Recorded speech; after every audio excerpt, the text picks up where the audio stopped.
Геній Карпат – комуністичний імператор, балканський Сталін. Ні, це не декілька людей. Це одна і та сама людина. Ніколай Чаушеску – останній сталінист та диктатор Східної Європи, який примудрився влаштувати геноцид румунського народу, за що був страчений. Біографія Ніколая Чаушеску є складною і багатогранною.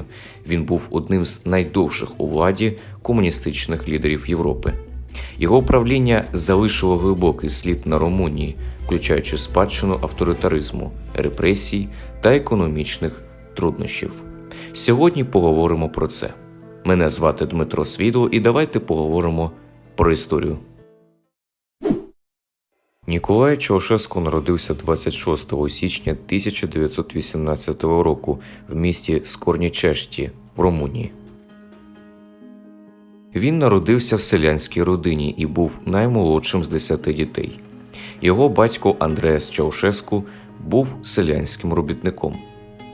В юності Чаушеску приєднався до комуністичної молодіжної організації і проявив свій політичний талант.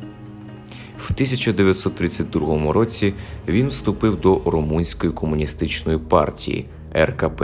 У 1936 році Чаушеску було заарештовано і виключено з партії за участь у комуністичних акціях проти правлячого режиму.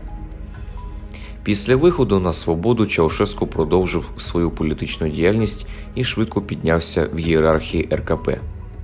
У 1944 році він був знову заарештований і засуджений до тюремного ув'язнення за свою участь у комуністичному опорі проти правлячого режиму, але був звільнений у 1945 році, коли комуністи прийшли до влади. За 20 років, у 1965 році, після смерті Георга Георгію-Дежа, Чаушеску став генеральним секретарем РКП і фактичним лідером держави. У 1967 році він був обраний президентом Румунії, утвердивши свою владу. Під час правління Чаушеску Румунія пережила період жорстокого авторитарного режиму. Чаушеску встановив культ особистості, контролював ЗМІ, обмежував політичні свободи і підтримував секретну поліцію Секурітата, щоб придушити будь-які форми опозиції. Сам диктатор був відповідальний за політичні репресії, масові арешти, допити та навіть вбивства опозиційних діячів та протестувальників. Порушення прав людини були поширені під його режимом, і велика кількість людей страждала від політичного переслідування та насильства. Його економічна політика була спрямована на індустріалізацію та колективізацію сільського господарства, які згодом не дали очікуваних результатів, і країна стикнулася з дефіцитом продуктів харчування, погіршенням життєвого рівня населення та економічною нестабільністю.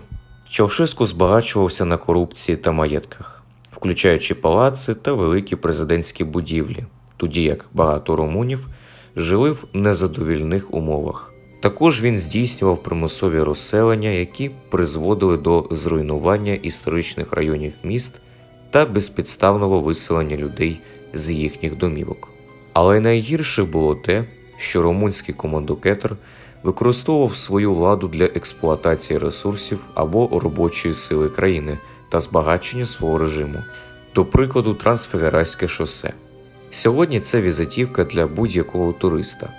Але для румун це не така щаслива історія, як може здаватись на перший погляд. Бо в процесі забудови через виснаження загинуло близько 40 осіб. Згодом всім стало зрозуміло, що лідер замість сприяння розквіту держави заганяє її навпаки в глухий кут. Ситуація в суспільстві почала загострюватися, і в якийсь момент масові невдоволення мали вибухнути. І так справді сталося. У грудні 1989 року Румунію охопили масові протести проти диктаторського режиму Чаушеску. Протести розпочалися у місті Тімішоара, а потім швидко поширилися по всій країні. Причиною виникнення протестів став арешт місцевого правозахисника, священника Ласло Текіша. Поліція намагалася придушити повстання, але нічого так і не вийшло. Тоді Чаушеску наказав застосувати вогнепальну зброю для приборкання протестів. Але це тільки загострило ситуацію, внаслідок чого протести поширилися всією країною і швидко перетворилися на повстання проти режиму. Так почалася Румунська революція. Протестувальники виступали проти економічної неволі, репресій та корупції, які характеризували правління Чаушеску. Армія відмовилася стріляти по протестувальниках, і влада Чаушеску почала розпадатися. Він спробував змінити ситуацію, зустрічаючись з протестувальниками і намагаючись залагодити конфлікт, але це не вдалося. 22 грудня 1989 року Чаушеску виступив на балконі будівлі Центрального комітету РКП в Бухаресті, сподіваючись залагодити ситуацію, але його слова зустрілися з гнівом та навіть насиллям. Inițiatorilor și organizatorilor acestei mari manifestări populare din București, considerând aceasta ca o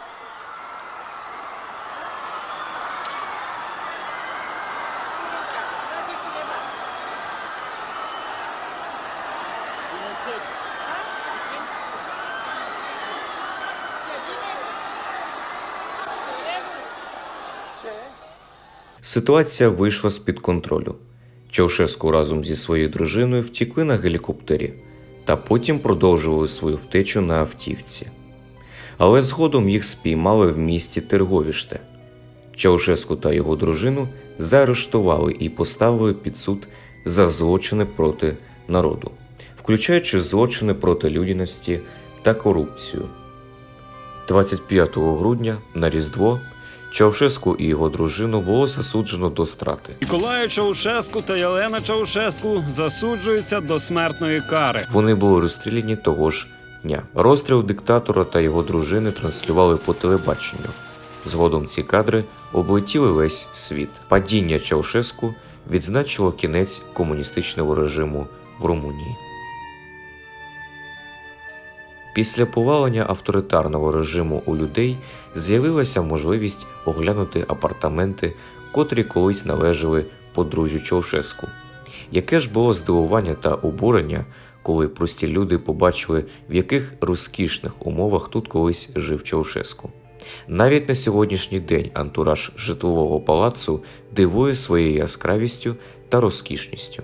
І тут не можна не згадати Межигір'я, в якому колись проживав Янукович, авторитарний режим якого повалили після Революції Гідності в 2014 році. Проте це вже зовсім інша історія. Ніколай Чаушеску є контроверсійною фігурою в історії Румунії. Його правління залишило глибокий слід на Румунії, бо економічна криза після режиму Чаушеску зберігається в країні і сьогодні. Румунський народ зрозумів, що жити в диктатурі не може, і повалив диктаторський режим попри загрозу життю багатьох людей. Сьогодні і понині Румунія – це демократична держава, яка зробила висновки зі своєї важкої історії кінця ХХ століття та демонструє, що історію не можна забувати.